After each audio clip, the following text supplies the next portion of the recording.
माता वैष्णो देवी यात्रा। माता वैष्णो देवी का वह दरबार जिसमें जाने के बाद हर मनोकामना हमारी पूर्ण होता है। तो यदि आप भी चाहते हैं कि यहाँ पर यात्रा करने, तो मैं इस वीडियो में आपको डिटेल से जानकारी दूंगा। आप कैसे यहाँ तक पहुँच सकते हैं, होटल कहाँ पर लें, उनका रेट क्या है, यात्रा का आसान तरीका, यात्रा के लिए सबसे अच्छा मार्ग कौन सा होगा, घोड़े पिट्ठू पालकी का रेट क्या होगा, खाने पीने की सुविधा यहाँ पर क्या क्या है, और संपूर्ण बजट के बारे में इस वीडियो में मैं आपको डिटेल से जानकारी दूंगा। तो यहाँ पर यदि आना चाहते हैं आप भी, तो सबसे पहले आपको आना होगा कटरा रेलवे स्टेशन। यहाँ आ सकते हैं आप, या इसके लिए आप चाहें तो यहाँ नहीं आकर आप जम्मू रेलवे स्टेशन भी आ सकते हैं, जम्मू तवी। क्योंकि जम्मू तवी ऐसा स्टेशन है जहाँ से सभी राज्यों और भारत के सभी जगहों का कनेक्टिविटी जो है वो बहुत ही अच्छा है। तो आप या तो कटरा आ जाइए यदि आपके गांव से या शहर से पास है तो, और जम्मू तवी से फिर 50 किलोमीटर की दूरी तय करके आपको आना होगा कटरा। तो यहाँ के लिए आपको बस की सुविधा मिलेगी। प्राइवेट बस में आप 80 रुपए से 150 रुपए तक किराया होता है, और ये आप प्राइवेट टैक्सी करते हैं तो 1200 से 1500 रुपए में आप यहाँ तक आ सकते हैं कई सारे टनल को पार करते हुए। तो यहाँ पर आना हमारा मुख्य मकसद होता है कटरा, क्योंकि माता वैष्णो देवी की यात्रा की शुरुआत होता है प्रमुख रूप से कटरा से ही। तो आप बस से भी आ सकते हैं और चाहे तो आप टैक्सी से भी आ सकते हैं। टैक्सी में आपको किराया ज़्यादा पड़ता है, यदि आप फैमिली समेत हैं तो टैक्सी में आइए, नहीं तो बस से। और आप चाहें तो प्लेन से यात्रा करें तो वहाँ जम्मू में एयरपोर्ट है, वहाँ से आप भी आ सकते हैं। तो आप प्लेन से भी आ सकते हैं। और यहाँ पर आने के बाद अब हम लोग बात करते हैं यहाँ ठहरने की व्यवस्था के बारे में। तो आप यहाँ ठहरने का क्या क्या व्यवस्था होता है, तो यहाँ पर आप चाहें तो main Katra road, old bus stand, helicopter road, यहाँ पर आप बस यहाँ पर आप रूम ले सकते हैं। यहाँ पर अच्छी सुविधा वाला रूम आपको मिल जाएगा। 600 से स्टार्ट हो जाता है आपको यहाँ पर। और यदि आप और अच्छा रूम लेना चाहते हैं तो आपको 2000 से 10,000 तक का भी रूम आपको मिल जाएगा। अच्छे रूम जो है 2000 से स्टार्ट होता है। तो आप अपने बजट के अनुसार इसको देख सकते हैं। साथ में श्राइन बोर्ड की ओर से भी रूम उपलब्ध होता है, जो निहारिका भवन है वहां पर। तो वहां पर भी आप चाहे तो ले सकते हैं।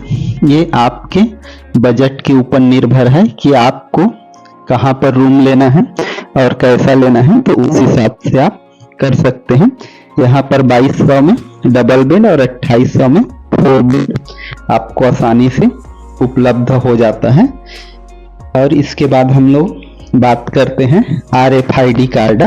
RFID कार्ड वह कार्ड है जिसके बिना आप यात्रा नहीं कर सकते। तो यहाँ पर आने पर आपको ये RFID कार्ड बनवाना पड़ता है, और 5 साल से ऊपर के जो भी बच्चे होंगे उन सबके लिए बनवाना अनिवार्य है, जिसके लिए आपको अपना परिचय पत्र दिखाना होगा। और परिचय पत्र दिखाकर ही आप इसको फ्री में बनवा सकते हैं। इसके लिए आप आधार कार्ड, पैन कार्ड या ड्राइविंग लाइसेंस दिखा सकते हैं। और ये 5 बजे से 10 बजे तक आप कभी भी बनवा सकते हैं। जिस पर्सन का भी बनाना होता है RFID कार्ड, उसको स्वयं यहाँ पर उपस्थित होना है। और जैसे आपका RFID कार्ड फ्री में बनता है तो यात्रा की शुरुआत आपको 6 घंटे के अंतर्गत करना होता है। तो आइए अब बात करते हैं यात्रा की। यात्रा के लिए 2 मार्ग है, एक ताराकोट मार्ग और एक है बाणगंगा मार्ग।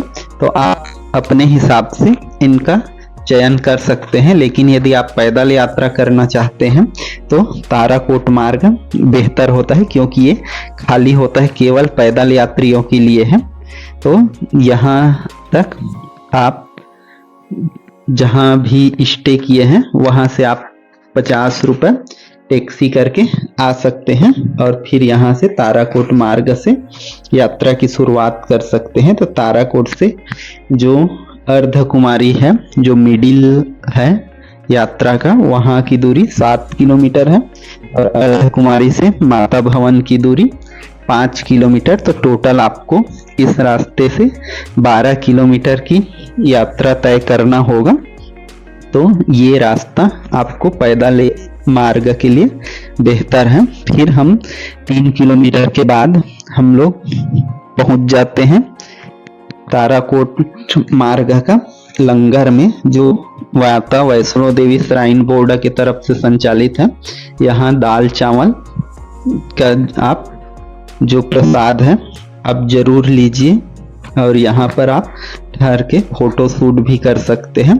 यहाँ से फिर आगे चलते हैं तो 4 किलोमीटर के बाद हमको पड़ता है अर्धकुमारी, जो मिडिल है यात्रा का, और यहाँ माता का मंदिर है जहाँ आप दर्शन कर सकते हैं। लेकिन क्योंकि यहाँ पर वेटिंग बहुत टाइम होता है, 20 घंटे 25 घंटे तक भी, तो आप यहाँ का वेटिंग ले लीजिए और आगे यात्रा करके माता वैष्णो देवी के दर्शन के बाद यहाँ पर वापस आते समय दर्शन कर सकते हैं। तो यहाँ फिर से हम लोग आके यहाँ से और यहाँ हेमकोटी मार्ग से आपको और भी कई सुविधाएं मिल जाएगा। और वहां से यहाँ बीच बीच में खाने पीने का भोजनालय होता है, जो माता वैष्णो देवी श्राइन बोर्ड की तरफ से होता है। साथ में और भी फास्ट फूड वगैरह के जगह जगह दुकानें होते हैं और आपको 1 किलोमीटर दूर से ही माता रानी का प्रांगण नजर आ जाएगा, जिससे आपका जो सारे थकान है वो अपने आप दूर हो जाएगा। तो यहाँ से आप फिर आगे माता का दर्शन करने का प्लान हम लोग करेंगे। लेकिन इसके पहले हम लोग दूसरे रास्ते का भी बात कर लेते हैं, या यहाँ पर और भी सुविधाएं हैं उनका उपयोग हम कैसे कर सकते हैं। तो दूसरा जो मार्ग है वो बाणगंगा मार्ग है, तो वहां से भी आप आ सकते हैं। तो लेकिन वहां पर वही है कि इस मार्ग से आपको घोड़े, पिट्ठू, पालकी हर एक चीज की सुविधा होता है, साथ में वहां से गुजरते रहते हैं। तो वहां आप आते हैं तो बीच में थकान हुआ तो ये कर सकते हैं। यहाँ रेट चार्ज है घोड़े का 650 रुपए अर्धकुमारी तक, और पूरा भवन तक 1250 रुपए का होता है। बच्चों के लिए भी आप ले सकते हैं पालकी, जिनका रेट जो है 250 अर्धकुमारी तक और भवन तक 350 रुपए होता है। आप पालकी का भी उपयोग कर सकते हैं चाहे तो मंदिर तक का 4000 रुपए, और भैरव बाबा तक का, भैरव मंदिर तक यदि जाते हैं तो 450 रुपए। लेकिन यदि आपका वजन 100 किलो से ज्यादा है तो आपको 5000 रुपए चार्ज किया जाएगा। अब हम बात करते हैं हेलीकॉप्टर सुविधा का। तो इसकी भी सुविधा है, हेलीकॉप्टर सुविधा। यहाँ कटरा से जो हेलीपैड है वहां से सीधा आपको हेलीकॉप्टर की सुविधा मिलेगा, और हेलीकॉप्टर यहाँ से आपको सांजी छत तक पहुंचा देता है। तो वहां से आप चाहें तो इसका ऑनलाइन बुकिंग कर सकते हैं। एक साइड का जो चार्ज होता है इसका 1830 रुपए है, और दोनों साइड का चार्ज 3600 रुपए है। इसकी सुविधा जो है सुबह 8 से 7 बजे तक जारी रहता है, तो ऐसे इसका उपयोग कर सकते हैं। बैटरी कार की भी सुविधा है, ये सुविधा आपको अर्धकुमारी से मिलेगा। तो अर्धकुमारी से भवन तक का जो चार्ज है वो 354 रुपए पड़ता है, और भवन से फिर वापसी यदि करे तो 236 रुपए का चार्ज आपको देना पड़ेगा। इसकी बुकिंग आप ऑनलाइन भी कर सकते हैं, जिसका लिंक मैं डिस्क्रिप्शन में दे दूंगा। वहां से आप हर एक चीज का जो है रेट भी देख सकते हैं और टाइम भी देख सकते हैं। जबकि हम नीचे उतरते हैं तो ऊपर से मनोकामना भवन जो है वहां से आपको इसका टिकट लेना होगा यदि ऑफलाइन लेते हैं तो आप दोनों का उपयोग कर सकते हैं। अब यात्रा की शुरुआत करते हैं हम बाणगंगा से।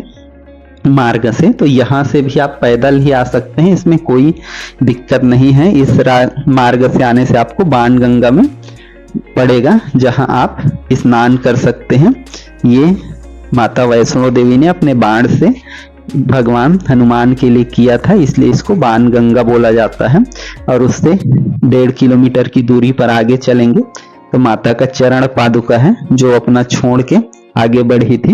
तो माता का चरण पादुका का दर्शन करते हुए आप मंदिर भवन तक पहुंच सकते हैं। तो यहाँ से पहुंचने के बाद हम लोग बात करते हैं मंदिर में दर्शन का। तो यहाँ जैसे पहुंचते हैं दुर्गा भवन में, ये सभी बाथरूम वगैरह का फ्री में व्यवस्था होता है, जहाँ पर आप स्नान कर सकते हैं। यहाँ बहुत ही स्वच्छता का वातावरण मिलता है। फिर यहाँ से आपको फ्री में लॉकर सुविधा मिलता है। लॉकरों में आप अपना हर एक सामान डिपॉजिट करवा दीजिए, ये फ्री होता है। और दर्शन के लिए केवल आईडी कार्ड, RFID कार्ड और पैसे आप रख सकते हैं, बाकी सारे चीजें जमा करवा दीजिए, क्योंकि अंदर सभी चीजें प्रवेश वर्जित है। यहाँ ट्रस्ट का ही, श्राइन बोर्ड का ही दुकान होता है, वहां से आप प्रसाद ले सकते हैं शॉप से। और ये फिर स्काई वॉक जो नया बना है, इसमें से आप माता का दर्शन करने के लिए प्रवेश कर सकते हैं। यहाँ से प्रवेश करेंगे तो माता के जो प्राचीन गुफा है उनका भी दर्शन करेंगे। और यहाँ से होते हुए हम लोग पहुँचेंगे माता के गुफा में, जो 3 रूपों में विद्यमान है, काली, माँ सरस्वती और माँ लक्ष्मी के 3 पिंडियों के रूप में। और ये जो गुफा है लगभग 98 फीट का है, जहाँ पर जाके आपको माँ दर्शन करना होगा। और माता का दर्शन करने से माना जाता है कि इंसान की हर मनोकामना पूर्ण होता है। माता वैष्णो देवी आप सबकी भी मनोकामना जरूर पूरा करें। फिर हम दर्शन करके बाहर आ जाएंगे। यहाँ बहुत सारे भवन बना हुआ है, कालिका भवन, दुर्गा भवन, पार्वती भवन, मनोकामना भवन। तो आप चाहे तो यहाँ रुक सकते हैं। तो यहाँ पर आप आरती होता है रात को, तो वहाँ उस टाइम में यात्रा को रोक दिया जाता है, सुबह 6 से 7:30 और शाम को 6:30 से 8 बजे तक। तो उस दौरान आपको रोक दिया जाएगा। और यहाँ रुकने की व्यवस्था की बात करें तो आप यहाँ पर रुक सकते हैं। और रुकने के लिए आपको कई सारे भवन हैं, वहाँ पर आपको इजीली रूम मिल जाएगा, या आप ऑनलाइन बुकिंग भी कर सकते हैं तो इन मंदिरों में। और यहाँ दर्शन करने में आपको 15-20 मिनट या कभी भीड़ ज़्यादा हो तो 2 घंटे भी लग सकते हैं। रूम की बात करें इसमें रेट का, तो इनमें 150 रुपये बेड हिसाब से, या रूम यदि हम बात करें तो 1100 रुपये में रूम यहाँ से उपलब्ध हो जाता है। यदि आप फ्री में रुकना चाहते हैं तो भी वो सुविधा उपलब्ध है। दुर्गा भवन और पार्वती भवन में बड़ा सा हॉल बना है, जहाँ पर आप फ्री में भी रुक सकते हैं। आपको चादर भी मिलेगा, और जब वापस करेंगे तो 100 रुपये आपका वापस हो जाएगा। तो यहाँ आप रुक। इसके बाद हम लोग माता के बाद भैरव मंदिर का दर्शन करते हैं, जो यहाँ से 2 किलोमीटर है, लेकिन यहाँ की चढ़ाई बहुत खड़ी है। तो आप यदि एबल हैं तो जा सकते हैं सीढ़ी से, नहीं तो रोपवे की सुविधा है, लेकिन रोपवे में कभी कभी बहुत ज़्यादा भीड़ होता है, तो आप पैदल भी जा सकते हैं आपके फिटनेस हिसाब से। और 100 रुपये इसका कास्ट है, कि 100 रुपये में आप देखें जा सकते हैं वहाँ। और यहाँ जैसे आप पहुँचते हैं तो माता का जो मंदिर है उसका भव्य नज़ारा आपको मिलेगा। और क्योंकि जब माता वैष्णो देवी ने भैरवनाथ का वध किया था, तब उन्होंने बोला था कि जो भी भक्त माता वैष्णो देवी का दर्शन करेगा उसको भैरव बाबा का दर्शन करना अनिवार्य होगा, तभी उनका जो दर्शन है वो सफल होगा। तो यहाँ पर भी जरूर हमको आना चाहिए। तो यहाँ से आपको मंदिर का भव्य नज़ारा दिखेगा। अब बात कर, यहाँ से व्यू भी है, आप अच्छे अच्छे फोटो ले सकते हैं। चारों तरफ पहाड़ों का सुंदर आपको प्रतिबिंब दिखेगा। बात करें यहाँ कितने दिनों की यात्रा, तो 3 डे 2 नाइट या 4 डे 2 नाइट का आप प्लान कर सकते हैं। बजट की बात करें तो यहाँ पर पर्सन 4000 और प्लस ट्रेन टिकट आपका अपने हिसाब से, उस हिसाब से आप देख सकते हैं। टाइम की बात करें तो अक्टूबर से जून तक का यहाँ यात्रा करना चाहिए। बाकी टाइम बरसात का सीजन होता है तो उसे टालना चाहिए। तो यहाँ आप अपने हिसाब से बजट और समय देख सकते हैं। तो यदि ये इन्फॉर्मेशन आपको पसंद आया हो तो वीडियो को लाइक कर दीजिए, चैनल को जरूर सब्सक्राइब कीजिए और वीडियो पाने के लिए धन्यवाद। जय मां वैष्णो।